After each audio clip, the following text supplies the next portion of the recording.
Pemirsa, masih tumbuh suburnya praktik mistis dan perdukunan di Indonesia disebabkan oleh sejumlah faktor. Di antaranya adanya pengalaman subjektif serta adanya tradisi turun-menurun.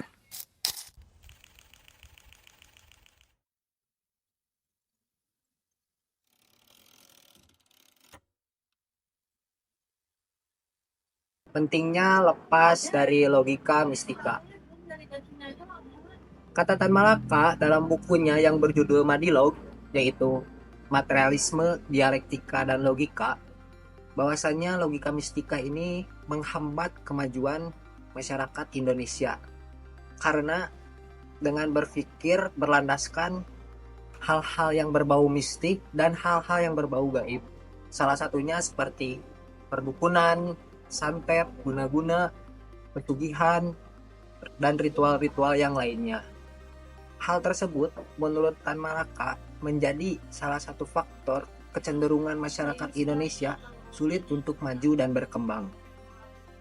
Padahal seperti yang kita ketahui bahwasannya ketika ada sesuatu hal atau sesuatu kejadian, kita harusnya mengaitkan terhadap fakta dan kejadian yang ada. Seperti contoh ketika ada orang yang sakit lalu dibawa ke rumah sakit.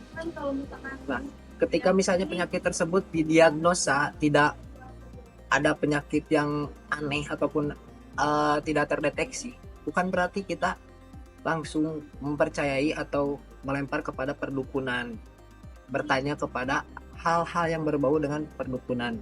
Namun salah satu caranya yaitu dengan pindah mencari dokter yang lain ataupun dengan mencari alternatif pengobatan yang lain yang secara rasional dan secara faktanya itu bisa dibuktikan. Nah, masyarakat Indonesia ini masih menganggap hal-hal mistis dan gaib tersebut itu sebagai hal-hal yang mereka percayai bahwa hal tersebut bisa menyembuhkan suatu penyakit atau bisa membuat kaya dan yang lainnya. Hal tersebut merupakan cara pola pikir yang menghambat masyarakat Indonesia. Mengapa? Karena hal-hal tersebut merupakan salah satu hal-hal pembodohan. Mengapa pembodohan? Karena secara fakta dan secara rasionalnya tidak bisa dibuktikan. Seperti perdukunan tadi, pesugihan, santet, guna-guna, dan yang lainnya. Sedangkan seperti yang kita ketahui bahwasannya pada tahun 2045 nanti Indonesia ini akan digadang-gadang sebagai Indonesia Emas. Indonesia Emas ini yang pernah disampaikan oleh Bang Ferry Irwandi, yang dimana usia produktifnya itu lebih banyak dan pertumbuhan ekonominya itu semakin tinggi. Nah, untuk menuju Indonesia maju atau Indonesia Emas 2045 nanti itu agar bisa tercapai, yaitu dengan salah satu caranya meningkatkan potensial growth, yaitu pengetahuan kognitifnya, skillnya, dan kecerdasan masyarakatnya. Sehingga hal-hal tersebutlah yang akan bisa membuat atau menuju Indonesia maju pada tahun 2045 nanti. Nah, pentingnya dari lepas dari logika mistika tersebut yaitu dengan cara pendidikan, salah satunya yaitu meningkatkan tadi kepengetahuan kita, ilmu kita, dan pengetahuan kognitif, skill, dan yang lainnya.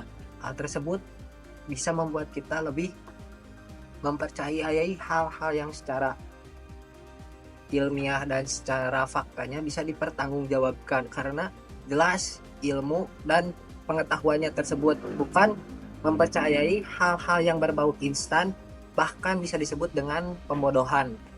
Nah, mungkin itu yang bisa saya sampaikan mengutip dari surat Al-Mujadalah ayat 11 yang berbunyi Bismillahirrahmanirrahim, yarfa'illahu lazina amanu minkum walazina utul ilma darajat. Bahwasannya Allah Subhanahu wa taala akan mengangkat derajat-derajat orang yang beriman dan beberapa derajat orang yang berilmu. Semoga bermanfaat. Terima kasih. Assalamualaikum warahmatullahi wabarakatuh.